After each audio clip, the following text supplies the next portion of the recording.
نحمده ونصلي على رسوله الكريم اما بعد فاعوذ باللہ من الشیطان الرجیم بسم اللہ الرحمن الرحیم۔ آج کی ویڈیو میں ہم کھانے کے اسلامی آداب اور ان کے روحانی فوائد پر بات کریں گے۔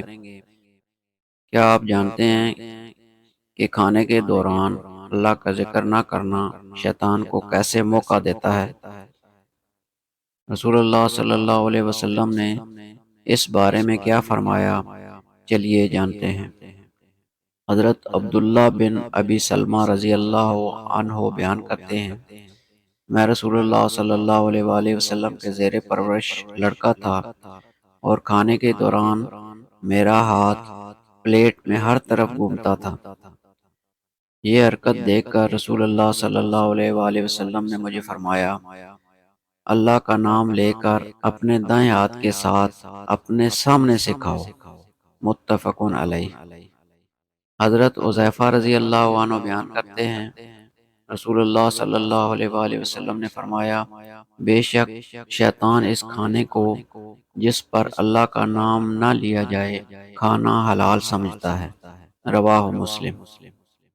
حضرت جابر رضی اللہ عنہ بیان کرتے ہیں، رسول اللہ صلی اللہ علیہ وآلہ وسلم نے فرمایا، جب آدمی اپنے گھر میں داخل ہوتا ہے اور وہ اپنے داخلے کے وقت اور کھانا کھانے کے وقت اللہ کا ذکر کرتا ہے تو شیطان کہتا ہے، تمہارے لیے نہ تو رات گزارنے کے لیے کوئی جگہ ہے اور نہ شام کا کھانا۔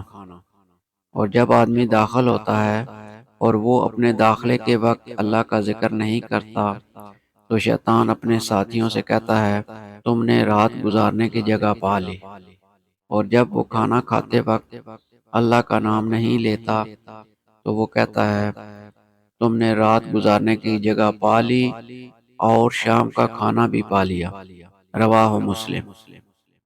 اگر آپ کو یہ معلومات مفید لگیں تو ویڈیو کو لائک کریں، دوسروں کے ساتھ شیئر کریں اور ہمارے چینل کو سبسکرائب کرنا نہ بھولیں۔